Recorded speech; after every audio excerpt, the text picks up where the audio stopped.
Patay naman ang isang lalaki matapos makipaghabulan sa mga pulis at mang-hostage pa sa isang subdivision sa Bacoor, Cavite. Report mula kay Jim Tejano.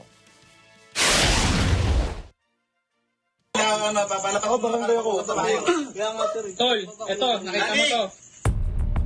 Ito ang sinapit ni Danilo Gonzales matapos na mapatay ng mga otoridad sa nangyaring hostage taking pasado alas 3 ng madaling araw kahapon sa isang subdivision sa Bacoor, Cavite. Imbes kasi na sumuko, nakipaghabulan ang sospek at biglang pumasok sa isang compound. Inabutan ng sospek ang mga biktima sa isang bahay na kanyang pinasok at dito na nagkulong. At around 3:30 ng umaga kung saan ang ating kapulisan ay nagpapatrolya. At habang ito ay nagpapatrolya, nakita itong suspect doon sa Springville, Camellia.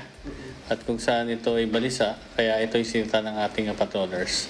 Habang sinisita, ito ay nagtatakbo at nakitaan ng baril, kaya kung kaya ito ay hinabol.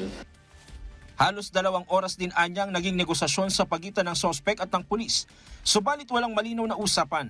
Sinubukan siyang pakalmahin pero walang nangyari.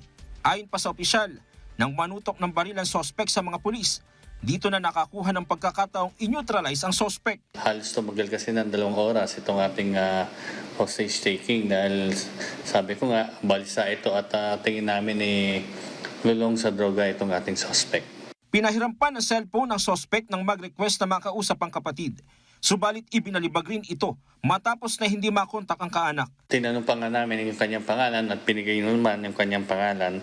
Kaya ito'y nakilala namin at pinahiram pa namin ng cellphone upang tawagan ng kapatid dahil ito'y nag-request ng kung pwedeng tawagan ng kapatid. Ngunit nung hindi makontak, binato itong cellphone. Kaya every time lang nakakausapin namin at kung makakarinig ng ibang kaluskos, sinasaktan itong matanda. Sa ngayon, nasa maayos na kondisyon na ang isang 65 anyos na lalaki at isang 32 na babae. Nakuha sa crime scene ang isang kalibre 45 na baril at mga bala na pag-aari ni Danilo Gonzales. Jim Tejano, para sa mata ng Agila. Matatag, matapang, matapat. Maraming salamat sa inyo pong pagsubaybay sa Mata ng Agila Primetime. Para malaman ang matatag, matapang at matapat na mga balita, i-follow lamang at mag-subscribe sa @net25tv.